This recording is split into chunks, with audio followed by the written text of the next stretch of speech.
ایک علمی مسئلہ ہے، میں اس لیے اس بھرے جلسے میں وہ بیان کر رہا ہوں کہ میں یہ چاہتا ہوں کہ اب آپ کی اپنی زبانیں بھی کھلیں، آپ لوگوں سے بات کریں، آپ علماء دین سے پوچھیں یہ چیزیں حقیقت ہیں یا نہیں، اگر ہیں تو اب تک کیوں چھپا کر رکھی گئی، کیوں ملوکیت کا اسلام ہی کا پرچار آج تک ہوتا رہا ہے۔ حضرت عمر فاروق کا ایک اجتہاد تھا، جو ملک مسلمانوں نے بزور شمشیر فتح کیے اس کی زمینیں کسی کی انفرادی ملکیت نہیں، مسلمانوں کی اجتماعی ملکیت، یہ مسلمانوں کے لیے وقف، مسلمان نہ صرف اس وقت کے مسلمان، آنے والے مسلمانوں کے لیے بھی وقف، ان کی بہبود، مجموعی بہبود کے لیے خرچ ہوگا۔ اس پر جو لوگ کام کریں گے وہ خراج دیں گے، چاہے مسلمان ہو چاہے غیر مسلم ہو۔ خراجی زمین قیامت تک خراجی رہے گی، چاہے بعد میں کہیں ہماری بدقسمتی سے، شامت اعمال سے کوئی غیر مسلم حکمران آ جائے، پھر اگر آزادی حاصل کی جائے، سٹیٹس نہیں بدلے گا زمینوں کا، ونس خراجی آلویز خراجی۔ یہ ذرا سمجھ لیجیے علمی بات کیا ہے۔ قرآن حکیم میں ایک حکم ہے انفال کا، مال غنیمت کا، یہ سورہ انفال میں ہے، 10ویں پارے کی پہلی آیت ہے، اور دوسرا حکم ہے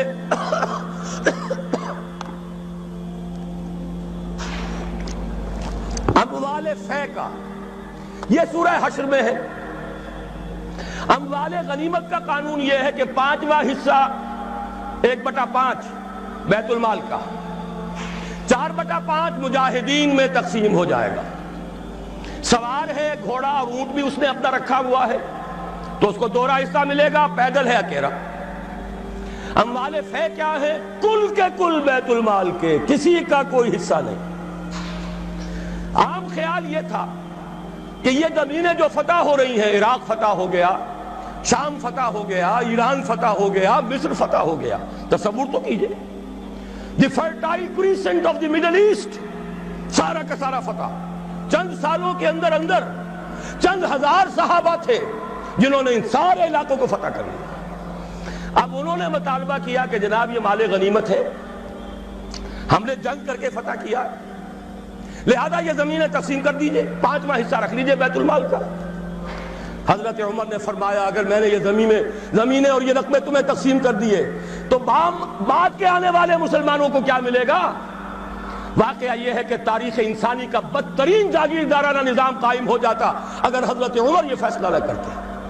وہ عمر فاروق کان رائہ موافقا بالکتاب والسنہ، کتاب اور وحی کے مطابق ان کی رائے، بلکہ میں کہتا ہوں وہی ان کی رائے کے مطابق نازل ہوئی۔ وہ عمر بن الخطاب جن کے بارے میں حضور نے فرمایا کہ لو کان بعدی نبی لکان عمر، میرے بعد کوئی نبی ہوتا تو عمر ہوتے، یہ ان کا اجتہاد ہے، اور یہ اجتہاد کسی مولوی کا نہیں، امیر المومنین کا ہے، جبکہ پوری ملت اسلامی ایک حکومت، ایک نظام، مذہب اور سیاست میں کوئی تفرقہ نہیں، وہی خطیب ہے مسجد نبوی کا اور وہی امیر ہے وہ حکومت کا، سربراہ ہے حکومت کا، اس کا اجماع اور خلافت راشدہ کا یہ اجماع، یہ تو گویا کہ ہمیشہ کے لیے اٹل قانون ہے۔ اس کے اوپر اس اجتہاد پر عمل کیجئے۔ زرعی زمین کی 2 قسمیں ہماری شریعت میں ہیں۔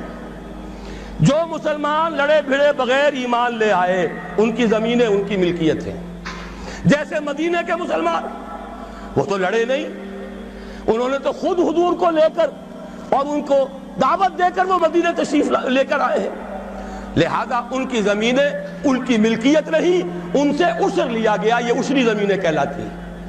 جو زمینیں فتح ہوئی، جو ملک، یہ عشری نہیں، خراجی ہیں، یہاں پر وہ ملکیت رہیں گی بیت المال کی، مسلمانوں کی اجتماعی ملکیت، وقف علی المسلمین۔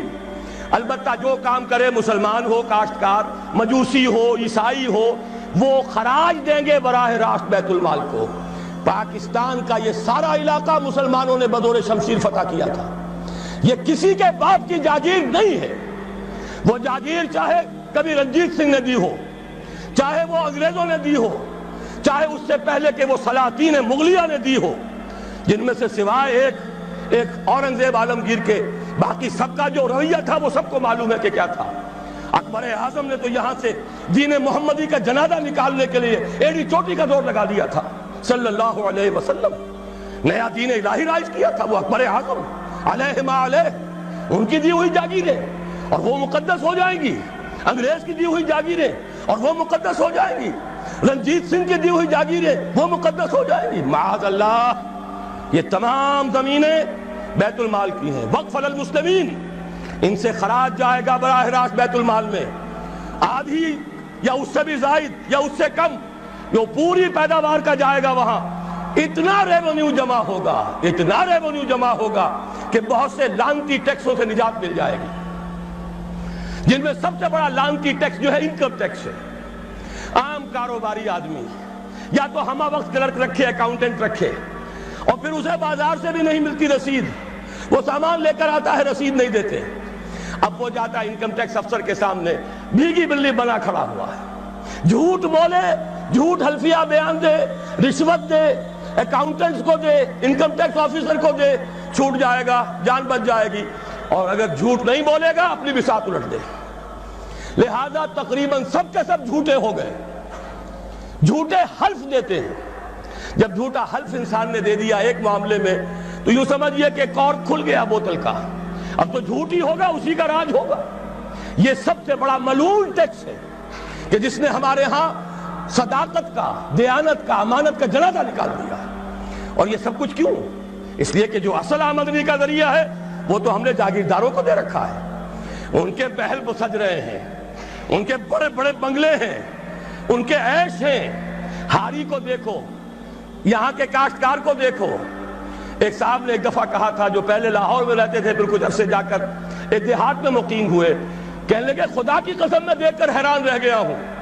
پنجاب کا دیہاتی کاشتکار خود نہیں نہاتا, ہفتوں اپنی بھینس کو ضرور نہلاتا ہے, لیکن خود نہانے کا کوئی تصور نہیں. وہ حیوان سے بدتر ہو کر زندگی گزار رہا ہے. یہی حال ہاریوں کا ہے. یہی آپ جا کر دیکھیے, وہ بیچارے بھیڑے بکریاں پالنے والے بلوچستان کا عام بلوچ. اور عیش کن کے ہیں سرداروں کے, عیش کن کے ہیں جاگیرداروں کے, زمینداروں کے. یہ سارا نظام ختم کر کے اور اس اجتہاد کی اصول پر یہ ساری زمینیں خراجی ہیں. اسی شہر لاہور کی بات کہہ رہا ہوں. ایک بہت بڑے مفتی صاحب, ان کے صاحبزادے نے مجھے بتایا کہ میرے والد صاحب کا قول یہ ہے کہ یہاں کی ساری زمینیں خراجی ہیں, عشری نہیں ہیں. لیکن جب انہی کے ہاں, انہی کے دارالعلوم میں ہمارے ایک ساتھی نے استفتاء لکھ کر بھیجا تو ان مفتی صاحب نے دستخط نہیں کیے, کسی اور چھوٹے مفتی سے. وہ جو مفتی صاحب ابھی سمجھئے کہ ابھی وہ ایکسرسائز ہی کر رہے ہیں, اپرینٹس ہیں, ان کے ہاتھ سے دستخط کروا کے بھجوا دیا. یہ تو عشری ہے. یہ حال ہمارے علماء کا ہو چکا ہے. کیوں ہو گیا ہے؟ یہ سارے ادارے کن سے چلتے ہیں؟ چندے کون دیتے ہیں؟ سرپرستی کون فرماتا ہے؟ وہ تو وہی لوگ ہیں. سرمایہ دار کا چندہ نہ ہو تو دارالعلوم نہیں چلے گا. سرمایہ دار کا چندہ نہ ہو تو یہ سارے جو بھی ٹھاٹھ بچھے ہوئے ہیں, جو بڑی بڑی مسندیں سجی ہوئی ہیں, جو بڑی بڑی جائیدادیں بن گئی ہیں, ریاستیں بن گئی ہیں, یہ کہاں سے آئیں گی؟ لہذا سچ بات کیسے کہی جائے؟ ان کے لیے ہیں مشکلات ہیں, لیکن اب ہمیں حقائق کو علل اعلان کہنا ہوگا. وہ جو اقبال نے کہا تھا, وہ شعر تو آپ کو سنایا جنرل صاحب نے, کس نہ باشد در جہاں محتاج کس, نقطہ شرع مبینی نس تو بس. اور میں آپ کو شعر سنا رہا ہوں جو حرف قل لفظ میں پوشیدہ تھی اب تک, اس دور میں شاید وہ حقیقت ہو نمودار. اور میں ابتدا میں کہہ چکا ہوں علامہ اقبال کی بات, میں ان کا ادنا طالب علم ہوں. ویسے میں انہیں کوئی معصوم نہیں سمجھتا. ان کی عملی زندگی ہمارے لیے مثالی نہیں ہے, قابل تقلید نہیں ہے. ان کا فکر ہے جو بہت بلند ہے. مجھے آج کے دور میں, اس پوری صدی میں, فکر کے اعتبار سے ان کے قریب بھی کوئی شخص نظر نہیں آیا آج تک. 60ویں برس میں ہوں اپنی عمر کے میں, اور مطالعہ کر رہا ہوں کم سے کم 40 برس سے. لیکن یہ کہ اپنی جگہ ہے. عظمت ایک پہلو سے بہت ہے, دوسرے پہلو سے وہ ہمارے لیے کوئی واجب التقلید نہیں.